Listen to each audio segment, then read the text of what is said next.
আসসালামু আলাইকুম ওয়া রাহমাতুল্লাহি ওয়া বারাকাতুহু। আমি মোহাম্মদ রঞ্জু মণ্ডল, সভাপতি ডিজেবল ডেভেলপমেন্ট সোসাইটি, রসুলবাগ 3 নম্বর ওয়ার্ড, সিদ্ধিগঞ্জ নারায়ণগঞ্জ সদর। আমাদের এই প্রতিষ্ঠানে আমরা 2006 সাল থেকে বিভিন্ন কার্যক্রম করি, সামাজিকমূলক কার্যক্রম, সেবামূলক কাজ করি বিভিন্ন প্রকার প্রতিবন্ধীদেরকে নিয়ে, যেমন প্রাণ সহায়তা দেওয়া, শীতের সময় শীত বস্ত্র দেওয়া, চিকিৎসা সেবা দেওয়া, আইনের সহায়তা দেওয়া এবং যারা ভাতা যাদের না হয় যাতে ভাতার ব্যবস্থা করে দেওয়া, কাজ করে থাকি আমরা। তারই সুবাদে এই প্রতিবন্ধী জনগোষ্ঠী সামনে এগিয়ে যাওয়ার জন্য সারা বাংলাদেশের ডিপিও কলোকেশনের যে আমাদের প্রোগ্রামটা আমরা হাতে নিয়েছি 9 দফা দাবি, এই 9 দফা দাবি বিষয়ে আমি পূর্ণ সমর্থন জানাচ্ছি।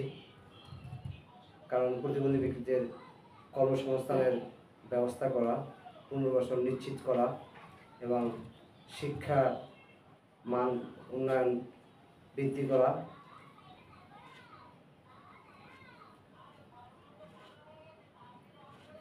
মেডিকেল সেবা দেওয়া এবং উদ্যোক্তা বাড়ানোর জন্য ডিজিটাল প্ল্যাটফর্মে স্কিল ডেভেলপমেন্ট ট্রেনিংয়ের আওতায় নিয়ে আসা এবং ভাতা 800 টাকা ভাতা দিয়ে এই প্রতিবন্ধীদের কোনো কিছু হয় না, সে ভাতা সর্বনিম্ন 8,000 টাকা করা, প্রতিবন্ধী ব্যক্তিদের অবহেলিত চোখে না দেখে প্রতিবন্ধী সুরক্ষা আইন 2013 যেই আইনটা পাস হয়েছে সেটা শুধু টেবিলে কাগজে কলমে, কিন্তু বাস্তবতা আমরা কোনো পাচ্ছি না, সেটা বাস্তবতা করা। এখন বর্তমান যে গভর্নমেন্ট আছে, আমরা চাই চিরস্থায়ী গভর্নমেন্টের সুযোগ সুবিধা। কারণ কোন সরকার আসলো, কোন সরকারকে দেখে আমাদের লাভ নেই।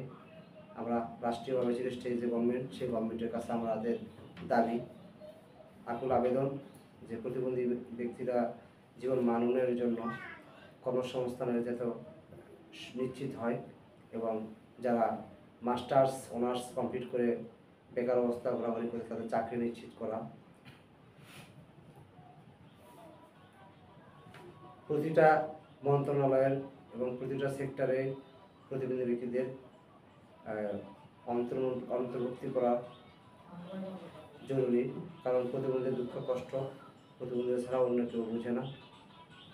এই বিষয়ে মাননীয় প্রধান উপদেষ্টা যিনি আছেন তাদের কাছে আমাদের আকুল আবেদন, সে যেন আমাদের এই সমাজের লাঞ্ছিত নিপীড়িত প্রতিবন্ধী জনগোষ্ঠীদের সামনে ভবিষ্যৎ নিয়ে যেন একটু কল্যাণে কাজ করার জন্য অনুরোধ করা। ধন্যবাদ।